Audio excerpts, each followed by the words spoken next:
Assalamu alaikum everyone and welcome to Pakistan International. Today we are going to share with you the latest breaking news, which is China has captured more places of India in Ladakh, and this news has caused a stir in the whole of India.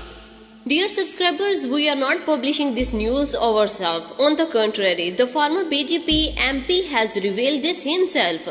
A former BJP MP from Ladakh in occupied Kashmir has claimed that Chinese troops have infiltrated Indian territory and occupied more places at Finger 2 and 3 on the north bank of Pangong Lake.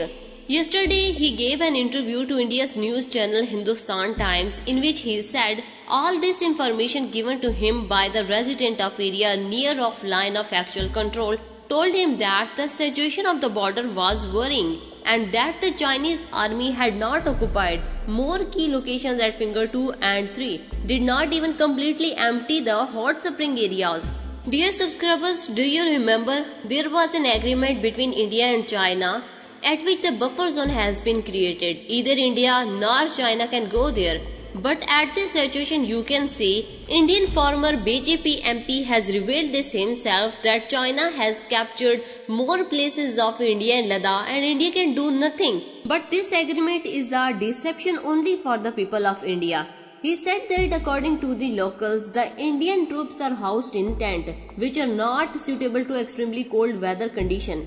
Even after several rounds of talk, if the government has not been able to persuade the Chinese to evacuate, then it is not be acceptable to provide adequate accommodation to the soldiers, keeping them in tent.